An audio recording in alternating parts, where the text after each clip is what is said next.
in public matrix teach you how in the highway. Pangihi.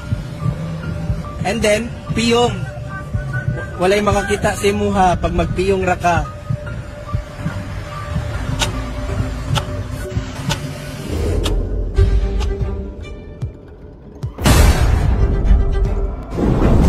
And for that, I am deeply sorry to Pastor Apollo Kibuloy, to the members of KOJC team, and all the people who I offended. Okay, yun ay si Chris Brian, o kilalang brother sa kaniyang vlog. Anak siya ng abogado, Attorney Migs. At nag-viral at nagagalit yung mga miyembro ni Pastor Apollo Kibuloy dahil umiihi siya doon sa pader na may foster ni Pastor Apollo Kibuloy. Kaya may kumakalat din na message ni Atty. Torion na sasampahan daw niya ng kaso at maliban sa oral defamation, binanggit niya yung offending religious feelings, yung pag-ihi daw sa foster ni Pastor Apollo Kibuloy, at may violation of city ordinance na hindi pwedeng iihi sa kilid ng daan o sa tabi ng daan, plus civil case pa for damages na 10 million lang. So, yun ang na-post na comment ni Atty. Torion. Pero dito lang muna tayo sa tinatawag na offending of religious feelings. Dahil nadaanan natin yan sa ating vlog dito. Naging kabahagi tayo sa kaso na tinatawag na offending of religious feelings. Pero buti na lang, kailangan pang pumunta tayo sa Makati sa law firm para mag-execute ng affidavit, at salamat sa Diyos na dismiss yun. Ano po ba yung mga elemento sa naturang kaso? So tatalakayin natin ito, mga kapatid. Nagsuri na si brother, nakilala siya na brother, at anak din siya ng abogado. Itong kaugnay kay brother, no, na kilalang Chris Brian Palmahel. So, kilala siya sa kanyang vlog na brother, at nag-interview siya sa ilang mga estudyante. Nakita ko kahapon yung interview niya na tinanong mga estudyante, maniniwala ba kayo na si Pastor Apollo Kibuloy ay may kasalanan sa kasong isinampa laban niya? May mga nagsabing hindi sila naniniwala. At di ko nakita, ito'y nag-viral, yung pag-ihi sa poster ni doon sa simentadong gate na yan, nandun ang poster ni Pastor Apollo Kibuloy. Sa vlog niya, parang tips paano iihi sa gilid ng daan. Ito. How to pee in public matrix teach you how in the highway. Pangitag. Tips niya yan. Paano iihi sa tabi ng daan. At yung makita ninyo, poster yan ni Pastor Apollo Kibuloy. Poste, fights na daghan kay tao sa likod nako. So, ang dami daw ng mga tao doon sa likuran niya. Doon iti. So, dulit, lapit sa poste. Pwede naman definsa. Yeah, poste naman, di naman yung poster. No? Pero may ordinance umano sila na bawal iihi sa gilid ng daan. May ordinance, may city ordinance. Ayon kay Atty. Torion. Dool dire sa poste. So, pwede magiging depensa niya. Ipuste naman yung iniihian ko, hindi naman puster. Pangihi. Yan. Lapit umano sa poste, then iihi. And then, piyong. Piyong daw, piyong. Takip yung mata. Walay makakita si Muhap. Ipikit yung mata, ipikit parang walang makita, makakita sa iyo. Pag magpiyong raka. Pag nakapikit yung mga mata mo, walang makakita. Ito bahagi ang nag-viral. Ito poste ni Pastor Apollo Kibuloy. Daming nagalit dahil iniihian umano ang poster ni Pastor Apollo Kibuloy. Kaya ito ang napasa-pasa din na message ni Attorney Israelito Atorion, ang abogado ni Pastor Apollo Kibuloy. Sa sagot niya kay Gerald Padaw, na sabi niya, sampulan ko gyud ning kay dili ni maayong sumbanan sa mga batanon.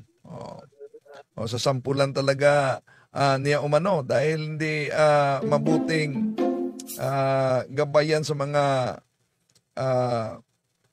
kabataan.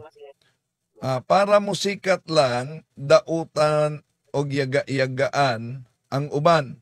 Para lang sumikat umano, yon. Sabi pa dito, sandali ating, okay, yun na. So, sabi dito, taas kayo ang pasensya ni Pastor Apollo Kibuloy. Pero ako mismo ang makiusap sa kanya na sampahan ng criminal cases for grave oral defamation, offending religious feelings, kadtong pag-ihi niya sa poster ni Pastor, violation of city ordinance, ihi sa wall, kilid sa dalan, plus civil case for damages bisag 10 million lang. Yun. How to pee in public matrix. Teach you how in the highway. Pangitag poste, fights na daghan kay tao sa likod nako. So, pwede niyang magamit na para makalusot. Hindi naman poster ang inihian ko. Poste. Pero may city ordinance sila, bawal iihi sa gilid ng daan. Pwede doon siya matatamaan. Kaya, nagsorry si brother. Ito ang inilabas niyang video. This morning, I created a content. My intention was for general entertainment only. But instead, created a lot of divisiveness. And for that, I am deeply sorry to Pastor Apollo Kibuloy, to the members of KOJC team, and all the people who I offended, and especially to my family members who were also stressed from what happened. This will be a learning experience for me and also a part of my growth as a content creator and entertainment vlogger. Blessed and love. Okay, yon ang inilabas niya. Ngayon lang yan, no? Inilabas niya na pagsusuri sa pangyayari dahil maraming na gagalit. At yung, iwan ko kung di lang ba pa nakot yung sinabi ni Attorney Torion na sasampahan niya ng kaso na offending of religious feelings. Dahil alam natin, abogado si Attorney Torion, alam niya ang mga elements sa batay sa Section 6, dahil nadaanan natin ito, yung sinampahan ng kasong offending of religious feelings, di ba? Sasagutin talaga yan. Lalo na pag abot yan sa korte, at tiningnan ko yung counter affidavit na ginawa ng mga ah, legal counsels kaugnay sa pagsagot namin sa reklamo. Dito sa ating vlog, nag-ugat yan. So may offending religious feelings. So inaargyo ng mga abogado natin kasama kay Father Winston sa Makati City, sa law firms, na ang programa natin ay hindi ito maituring. Isa kasi sa mga elemento, yung place of worship. Elemento ay place of worship. So, itong live natin, di maituring na place of worship. Isa yan sa mga elemento sa Acta Republica 10.17.5 sa Article 133 sa Revised Penal Code. Place in worship. At ginamit pa ng mga abogado natin yung ginagamit nilang pag-argyo yung Sildran versus People of the Philippines sa Supreme Court na ginamit ni Honorable Justice Felix Macasyar sa kaniyang concurring opinion sa kaso ni Ramel versus Toleron na yung place of worship ay ito ang mga kailangan para makilalang place of worship. O na, batay ito sa Supreme Court na ginamit ni Honorable Justice Felix Macasyar, no, sa kanyang concurring opinion. Una, services in the Methodist Episcopal Church inside the private house. Pangalawa, yung sermon being delivered by a minister of the Iglesia ni Cristo. Nabanggit pa pala dito, minister of the Iglesia ni Cristo during a meeting of its members. Pangatlo, a barangay similar to the Rosary prayed by Catholic elements which continued with a procession. Yon ang maituring din na place of worship. At ayon din umano sa jurisprudence, batay sa mga abogado, yung religious ceremony din, dapat religious ceremony, no, ay batay sa jurisprudence, an organized gathering of members of the particular religion or belief to perform predetermined religious acts sanctioned by the religion's authority. Yan ang so salamat na ang naturang na kaso na basura din yon, no? Pero Horacio, at hindi lang yan ang binanggit kasi ni Attorney Torion, meron pang grave oral defamation. Siguro yung may isa kasing na pakita diyon, yung estudyanteng Bombay na may binanggit siya. At di ko na lang banggitin din dito kung ano yung binanggit niya dahil sa seminar namin noon sa Kapisanan ng mga Broadcasters ng Pilipinas, KBP.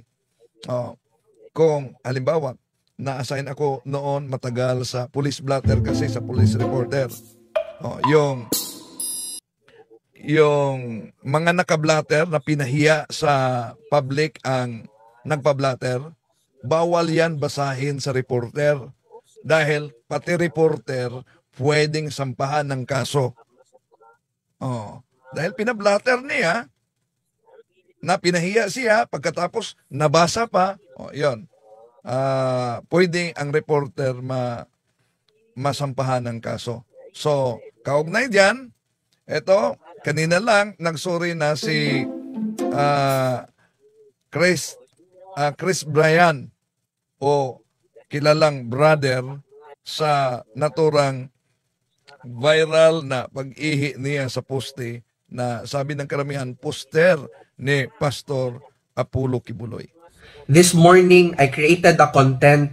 My intention was for general entertainment only.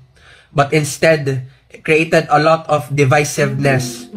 And for that, I am deeply sorry to Pastor Apollo Kibuloy, to the members of KOJC team, and all the people who I offended, and especially to my family members who were also stressed from what happened.